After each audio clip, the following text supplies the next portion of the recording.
Hello everyone, thanks for dropping by. That's Anya Taylor-Joy on the screen if you didn't recognise her.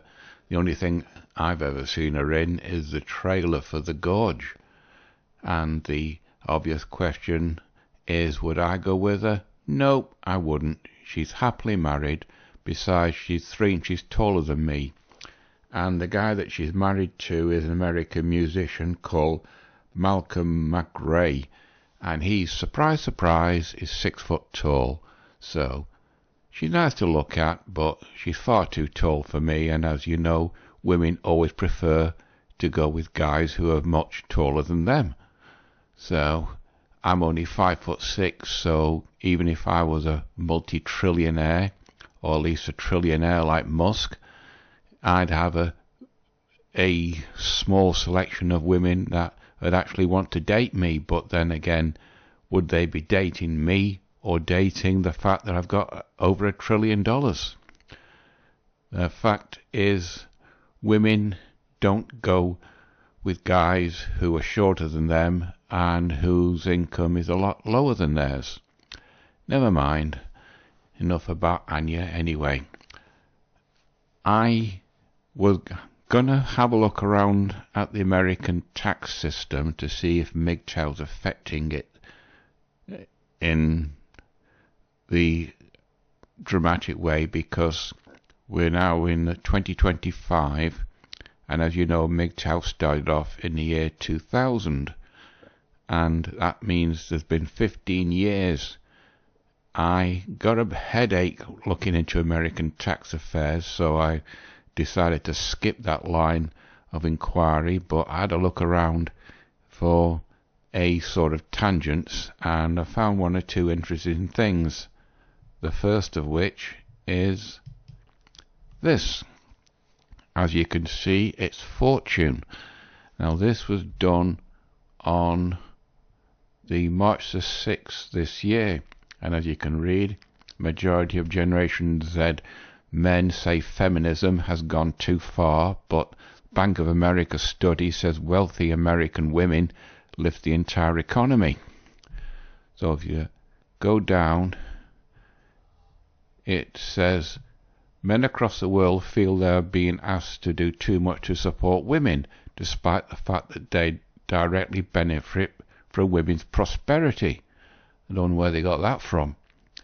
And a survey of more than 24,000 people across 30 countries revealed 57% of Generation Z men felt their nation had gone so far in promoting women's equality that we are discriminating against men. I should imagine that's a major thing across the United States. And 6 to 10 Generation Z men say they are being asked to do too much to support women, with 28% adding that a father who stayed at home to look after his children is less of a man than those who went to work. The only example I know of is when I was working at Amazon. The last 5 years of my working life, there was a guy there, his wife was a high earner and he stayed at home to look after the children. They sort of swapped places, so I don't know how he got on, but that was about, let's see, 3 years, getting on for 8 years ago now, so your guess is as good as mine. And it says, across the board, Generation Z has more extreme views on their role in creating an equal society than any other generation. For example, only 12% of baby boomers agreed with the statement that fathers staying at home went much less than a man. And then where is it? There, the last says, the notion that women's prosperity benefits everyone isn't just a social argument, there's a clear economic advantage as well. Don't know how that's affecting America, but there's only a small percentage of women in positions where they can affect the economy, the CEOs, etc. And it says, research released this week by the Bank of America found the difference in median annual income growth between men and women falling down to 4% at the end of 2024 compared to 6.5% in 2022. And finally, half of all US wealth is held by baby boomers, and those inheritances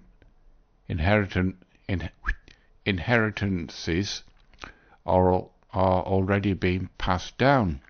The result, women will soon control more money than ever before, probably through the divorce, and how they use this money is expected to have a profound impact. Well, women don't invest, they tend to just spend. And the fund we're looking at is $54 trillion will be transferred to surviving spouses in the Great Wealth Transfer. 95% of them will be women. Moreover, a further $47 trillion is expected to go to women in younger generations inheriting wealth. So that's the kind of money that women going to have, but are they going to frit it away, or are they going to use that money to build up America? Anyway, that's fortune. Looking around further, I found this. Gender tax differences in the US income tax. This is the ideas listed from Emily Y. Lynn. She's in the US Department of the Treasury. And Joel Selrod in the University of Michigan. And edited by the same guy. Let's see what he looks like. There's a picture of him. No. Never mind. It says, unmarried women face a significant lower average federal income tax rate than unmarried men, 6.3% versus 10.9%. Some of the differences arises because women have lower income on average and the tax system is progressive. And it says,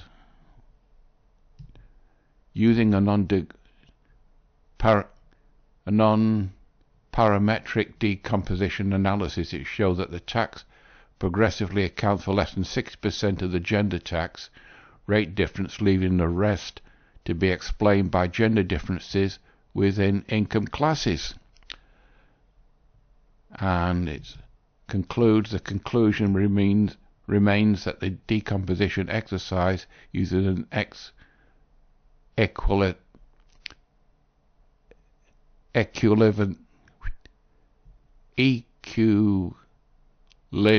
scale adjusted income and considers gender differences in non-taxable income and time use. So it says, the next bit is the interesting bit.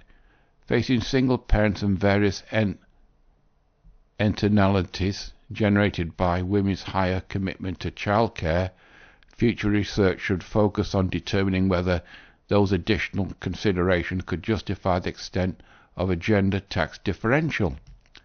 Now, single parents, I found this ISTEP, Institute of Taxation and Economic Policy. So it's an American government department. They quite effort to make single parenthood more expensive. And it's an article that single parents are going to be taxed more. To most people, single parents seem to be the odd target of high tax bills. They are far more likely to face financial precarity than any other households. They confront the dual challenge of caregiving and providing for their families. Where's the biological father for the child? Did she get married to him? Was he just a fly-by-night guy she slept with? And she doesn't know where he is? It says, raising the group's taxes to pay for tax cuts directed largely towards upper-income people. But upper-income people don't sleep around as much and have unmarried parents, i.e. being an unmarried mother, the vast majority of whom are married couples who exacerbate the negative economic, education and health aspects of financial insecurity on children. It says, for a large segment of those on the right, single parenthood is seen as immoral family structure. It is. Most of the men in American prisons come from a single parent household. If life can be made more difficult and expensive for single parents, the thinking goes, more parents will choose to get married or stay married for financial reasons, regardless of whether their marriages are fostering home environments that are healthy and safe for the children and parents. Well, children that grow up in a two-parent family are generally more mentally balanced than parents that grow up in a one-parent family, as in the American prisons, as I've said, are full of men whose mothers were single moms. They don't know who the father was. And in some cases, the multiple children, each from different baby daddies. And it says, where is it? When it comes to tax policy, the most prominent idea of accomplishing this is eliminating the head of household filing status, which often tailored tax benefits and deductions that recognize the financial challenges faced by single parents.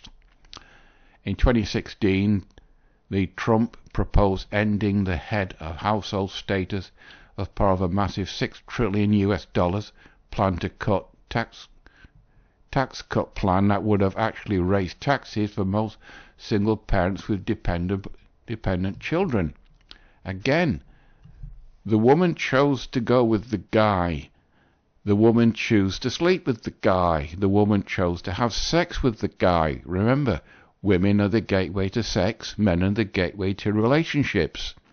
If she just gets a tingle for bad boys and she gets knocked up, then what is she expecting? And then it goes down, just about the presidential thing, and until the election is over, proponents of raising taxes and single parents are unlikely to spend much time touting their view publicly on the campaign trail or otherwise. Of course, that would lose votes. But once campaigning ends and the time for governing begins, lawmakers will embark on a frenzied search for agreement on ways of pay for extending some of Trump's tax cuts. When the time comes, there's little doubt that many on the right will have tax hikes on single parents in the top of their list of favoured options. Then once again, the woman, if she's not careful, if she sleeps around, if she's a town bike, she's going to get knocked up. Then she's a single mom. And no guys that are single are going to date a single mom, because you get all the responsibilities and very few, if any, of the rewards of being in a relationship, because the child by another man will always come first. And leading to that, I found this. Caregiving, the state of American men is not so good. And this was written on June 13th this year by this lady, Nadra Nittel. Now, the only bit which is relevant to MGTOW is, if I can find it, this. Over a third of young people aged 18 to 24 feel that no one will ever fall in love with them. For young men, is incel culture a factor, given its belief that 80% of women decide as 20% of men, i.e. the 80-20 rule, or the 90-10 rule? And she said, yeah, it's so sad, yada yada yada. I can tell you a little bit of reasoning by why we even asked this question in the first place. We did some quantitative research in Kansas City after graduating high school seniors and young college boys, and it was remarkable what was coming out from these interviews. Notably, I don't think I'm ever going to fall in love with, and I don't think I'm ever going to find someone who loves me. Then we sort of probed a little bit, and more said, why not? What's happened? And they said, people can compare me to somebody on social media and say, well, why should I want this guy? I.e., looking at the top 10 to 20% of men. It says this kind of really so low self-esteem comes out with so many young men, and it kind of tracks with other research that says that dating among high school students has fallen tremendously. Those of you in America may have noticed that. but there is something happening in this younger population where their self-esteem is low and they don't have those relationships and connections, i.e. the girls are just avoiding them because they're going for the top 20%. Mr. 666. And then how is the manosphere shaping young men's attitudes about feminism? And then a bit of a hit piece there. The word feminism becomes deeply loaded, and definitely I think that the manosphere has played a role. And then that's it. Now, going back to income levels regarding if you're a single guy or a single woman, I found this. It's a site called Self. Now, if you scroll down, you get all the contents. That's red because I had a look at it before. Breakdown of single male earnings. High proportion of single men in the US make a salary of just under 25 grand a year, or under. 29.5% of the single male population's earnings fall into that bracket. So the vast majority of young people are earning about 25 grand or under. This is followed by 25 grand to 49, where 25.7 of single men fall. So the vast majority of earnings in America is about $50,000 per year. Now, the data shows a small percentage of single men earn $200,000 or more, which is almost double the 1.9% of single women earning $200,000 or more. That's the top one. Now, if you drop down, you got 3.6%. Now, there's 166,100,000 men in America. So, 3.6%.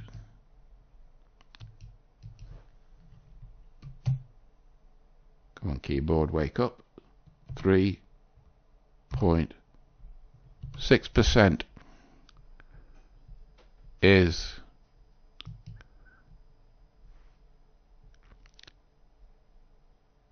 5,979,600 men in America. That's 3.6% earn 200,000. But there's 170 odd million women in America.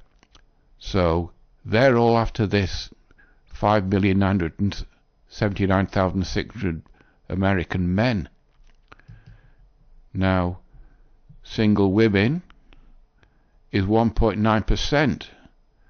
The difference between that and single men is 1.7%. So that just shows how small a percentage of American men these women want to be with. The $100,224 to say $125,000 per year is 5.8% of American men. So if we just increase that 5.8% and calculate, there's 9,633,800 men earn the six-figure salary, which is one of the conditions that most women want for the top 10 or 20%. Now, this is here the majority of American women, but they want this section of American men, and it's not going to happen, because as you can see, there's the graph. Look at the discrepancy. The women in this category want the guys in this category. See the difference?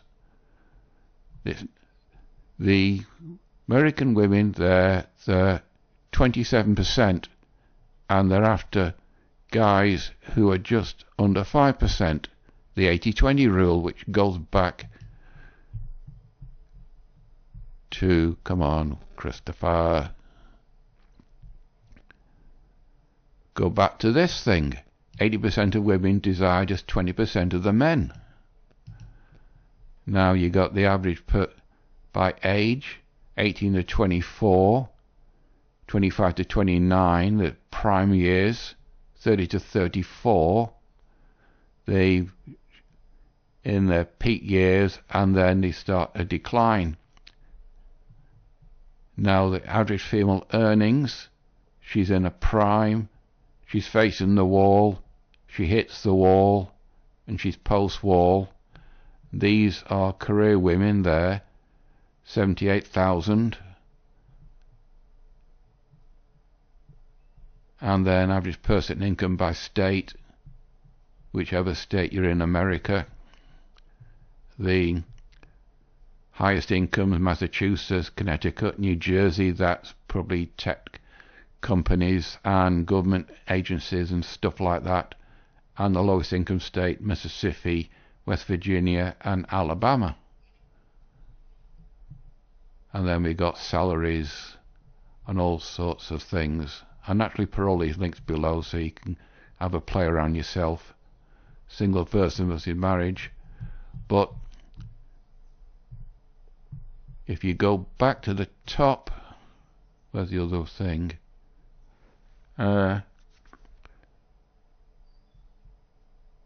Single female earnings by age. Yeah, like I said, she's peaking it in the corporate sector. Sometimes they get into the C-suite and you get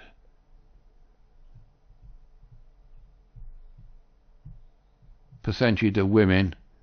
Only 1.9% of women have gone through the corporate sector, starting 4.3 and down to 1.9. Those are the women who decide that they settle down, but they're old, they're post-wall, got no children, all they've got is a high-paying career. And the guys here, they don't want them because they've got options for going for young girls who are in this age bracket. Anyway, I think I'm on the 20-minute mark now, so sorry if it's a bit iffy, people, but I don't really find much for the American tax thing as I wanted to do for this week, and as I said, it gave me a headache reading through American tax affairs, etc. So, you know the routine, people. Like, dislike, comment, subscribe. It's completely up to you. So, but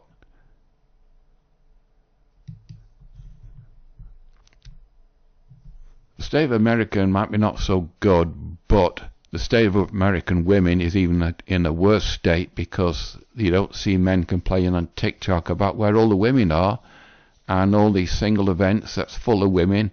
Guys don't think it's any point in going there just to be turned down publicly by them. Right, I probably do one a bit earlier next week, but for now, you know the routine, as I said, completely up to you. So that's it from me. Bye bye.